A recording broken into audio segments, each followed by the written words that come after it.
ঠিক আছে। আচ্ছা ভিডিওটা করি ওখানে কালুটাকে যা লাগছে না অন্ধকারে, দেখো চোখ কটকট করে জ্বলছে।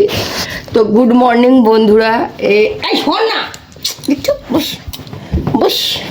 গুড মর্নিং বন্ধুরা, এখন ঘড়িতে 9টা বাজে আর এখন আমি বিছানা ছেড়ে কম্বল ছেড়ে উঠিনি, শান্তির ঘুমুচ্ছি। আমার কালু বেটা বসে আছে দেখো।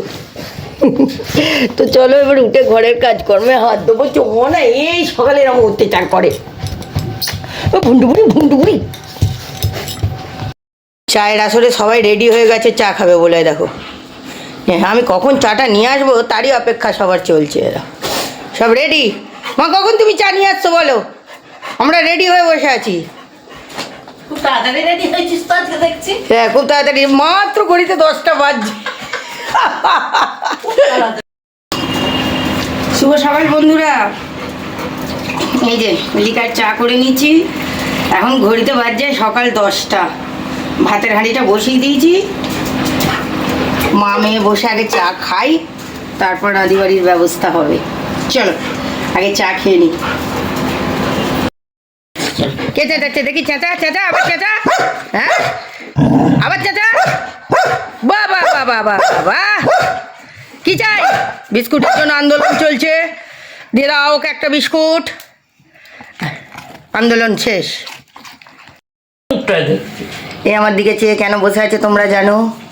এ টার্গেট করছে মা কখন একটা বিস্কুট ভেঙে মুখে তুলবে, সঙ্গে সঙ্গে সেই বিস্কুটটাকে কেড়ে নেবো।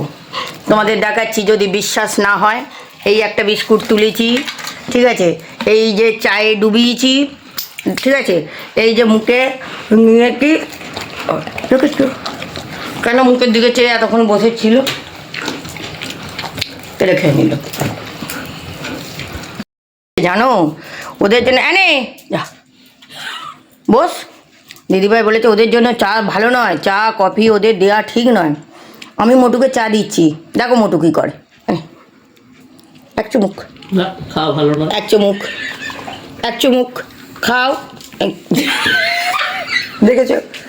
তাহলে বলো ওদেরকে কি চা খাওয়ানো যায়? আমার কালু ডার্লিং কিছু আমাকে বলতে এসেছে।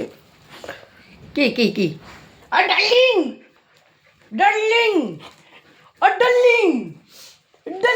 ডার্লিং এর 1000 একখানা ওষুধ। ডার্লিং চলো ওষুধ খেতে হবে। সকালে শুরু হয়েছে, সকাল থেকে শুরু হবে রাত পর্যন্ত, শুধু ডার্লিং এর ওষুধ আর ওষুধ।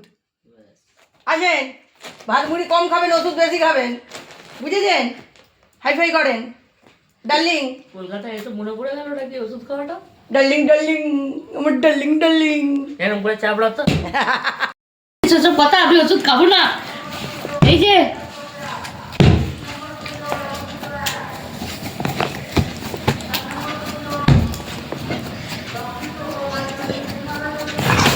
এই শালা রেগে যাচ্ছে।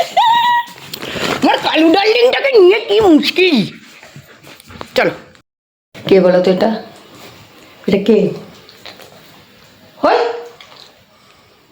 এটা তো ফড়ি না, আমি ভেবেছি গুড্ডি, তো দেখি ফড়ি। এইখানেতে গুড্ডি বসেছিল, হ্যাঁ, আর আমি চুপি ঢুকে দরজাটা বন্ধ করে এসে বিস্কুটটা খুলেছি, দেখছি গুড্ডির জায়গায় ফড়িং, মানে গুড্ডি পালিয়ে গেছে, গুড্ডির জায়গায় ফড়িং এসে বসেছে, দেখেছো?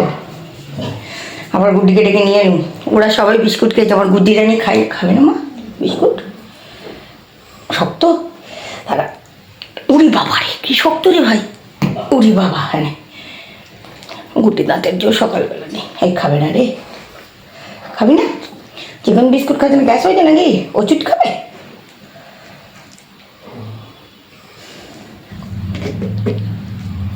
থাক, গুড্ডি চিকেন বিস্কুট খাচ্ছে, কত সুখে জীবন দেখেছে, সকাল থেকে এখনো লেপ কম্বল ছাড়েনি, বসে বসে বিস্কুট খাচ্ছে। ওই শক্ত বিস্কুটটা টানেছে বুঝেছে সকালবেলায়, একটু নরম বিস্কুট হয়ে ভালো হতো না। আর খড়মড় খেয়ে নিচ্ছে। তুই যে আরও চাইছে বিস্কুট, হ্যাঁ মনে পুতো হয়নি, দে আর দুটো দে। এই কি ওই 7-8টা তো পেট ভরে নাকি, আর দুটো দিবি তো, দেখেছ? আবার চাইবে, দেখো আবার চাইবে। দেখছি বিস্কুটের কৌটোটা এখন দেখছে।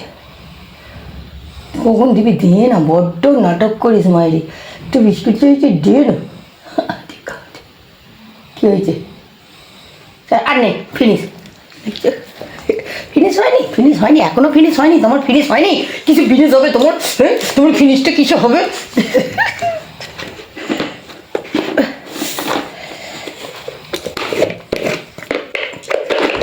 আমি বসে থাকলেও রে জীবনে ফিনিশ হবে না, উঠে পড়ি ফিনিশ হয়ে যাবে। ঠিক আছে?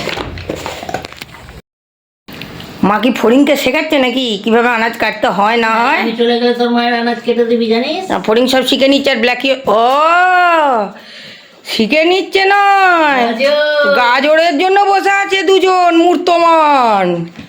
হ্যাঁ তাই বলি এত ভক্তি কেন? হ্যাঁ, এই যে গাজরের জন্য দু মূর্তিমান বসে আছে এখানে। আপনারা গাজর খাবেন? হ্যাঁ, তুই জানিস না, এই যে বলিসনি, আমি একটু এগিয়ে যাবো তাহলে আবার। নাম দিতে হবে তার আগে। দেখছে দেখে